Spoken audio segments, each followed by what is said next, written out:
Blood relation లో ఇంకో question అయితే మనం చూద్దాం. ఇక్కడ X and Y are brothers అని ఇచ్చారు. సో ముందుగానే మనం ఇచ్చిన వాటిలో పక్కన వేసుకుందాం ఇన్ఫర్మేషన్ ని. R is the father of Y అని ఇచ్చారు. ఆర్ అనేవాడు father of Y and S is the brother of T అని ఇచ్చారు. S is the brother of T and maternal uncle of X. Maternal uncle అంటే maternal uncle of X అన్నారు. Maternal అంటే ఏంటి? Mummy related side. So S indicate చేశారు uncle కాబట్టి plus, వీళ్ళ మమ్మీకి బ్రదర్ అన్నమాట. అది కూడా మనం రాసుకున్నాము. What is T related to R అని ఇచ్చారు. ఇప్పుడు ఇన్ఫర్మేషన్ మొత్తం దగ్గర గ్యాదర్ చేయండి. So X and Y, R is the father of Y, X and Y are brothers. Next, S is the father of T. S is the father of T and S is the maternal. X ki S అనేవారు maternal uncle అని అన్నారు. So mummy related అంటే ఈయన father కాబట్టి mummy కూడా ఉన్నారు. ఆ mummy related brother అన్నమాట ఎస్ అనేవాళ్ళు. S is the brother of T అన్నారు. మనకి ఇచ్చిన దానిలో మిస్ అయింది ఏంటి? ఇంకా టీ. సో టీ అన్నమాట, వీళ్ళ సిస్టర్ టీ.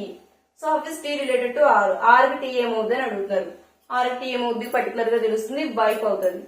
ఇచ్చిన ఇన్ఫర్మేషన్ లో ఏదైతే మిస్ అయిందో అదే. కాబట్టి టీ అనేవాళ్ళు ఆర్ కి wife.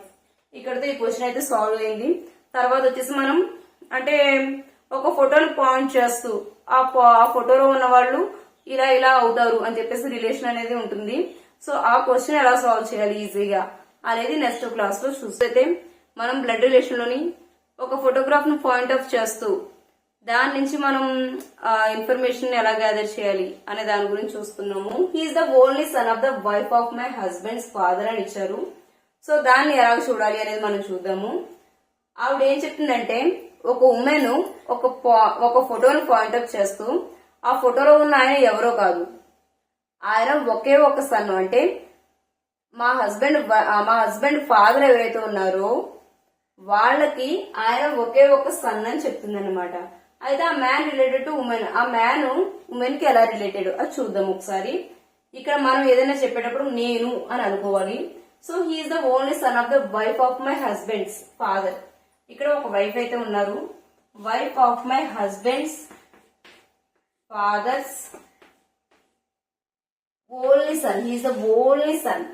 He's the only son. అతను ఎవరో కాదు, ఆ ఫోటోలో ఉన్నది ఎవరో కాదు, ఆయన సన్. ఎవరు అంటే కనుక మా హస్బెండ్స్ ఫాదర్ కి ఒకగానొక్క సన్ అని చెప్తుంది అనమాట. అయితే ఆ మ్యాన్ ఆ ఉమెన్ కి ఏం రిలేటెడ్ అవుతారు అని క్వశ్చన్ అడుగుతున్నారు.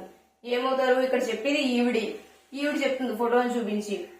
సో ఇతను ఏమవుతారు ఈవిడికి అంటే కనుక హస్బెండ్ అవుతారు. అక్కడ ఇచ్చిన క్వశ్చన్ అదే, how is the man related to women అంటే కనుక ఆ మ్యాన్ ఎవరో కాదు, హస్బెండ్ అవుతారు.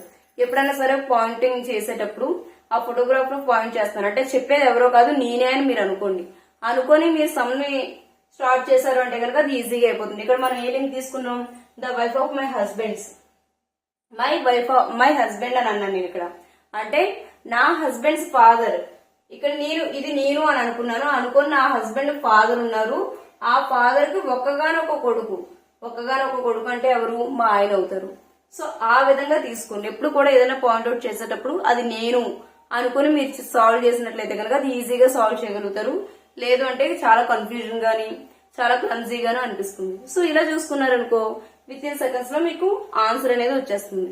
Okay, thank you so much. ఇంకా మనం ముందు ఇంకా అలాంటివి చూద్దాము, సాల్వ్ చేద్దాము, ఈజీగా అనిపిస్తుంది. ఓకే.